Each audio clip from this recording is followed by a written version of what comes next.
તાપીના ઉકાઈ ડેમમાં 9 દરવાજા ખોલવામાં આવ્યા। ઉકાઈ ડેમમાંથી 1,11,890 ક્યુસેક પાણી છોડાયું। ઉપરવાસમાંથી ડેમમાં 1,43,673 ક્યુસેક પાણીની આવક છે। ઉકાઈ ડેમની જળ સપાટી 337.39 ફૂટ પર પહોંચી। મહારાષ્ટ્રમાં ખાબકેલા વરસાદને લઈ પાણીની આવકમાં વધારો થયો છે। તાપી નદી કાંઠાના ગામોને સાવચેતીના ભાગરૂપે એલર્ટ કરવામાં આવ્યા। તો ઉકાઈ ડેમની જળ સપાટી 337.39 ફૂટ પર પહોંચી છે। આસપાસના ગામને એલર્ટ કરવામાં આવ્યા છે। મહારાષ્ટ્રમાં ભારે વરસાદ ખાબક્યો, જેને લઈ પાણીની આવકમાં વધારો થયો છે। ડેમના દરવાજા ખોલી નદીમાં પાણી છોડાઈ રહ્યું છે।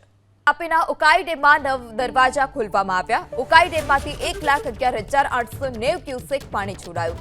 ઉપરવાસમાંથી ડેમમાં 1,43,673 ક્યુસેક પાણીની આવક છે।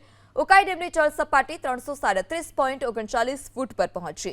મહારાષ્ટ્રમાં ખાબકેલા વરસાદને લઈ પાણીની આવકમાં વધારો થયો છે। તાપી નદી કાંઠાના ગામોને સાવચેતીના ભાગરૂપે એલર્ટ કરવામાં આવ્યા। તો ઉકાઈ ડેમની જળ સપાટી 337.39 ફૂટ પર પહોંચી છે। આસપાસના ગામને એલર્ટ કરવામાં આવ્યા છે। મહારાષ્ટ્રમાં ભારે વરસાદ ખાબક્યો, જેને લઈ પાણીની આવકમાં વધારો થયો છે। ડેમના દરવાજા ખોલી નદીમાં પાણી છોડાઈ રહ્યું છે।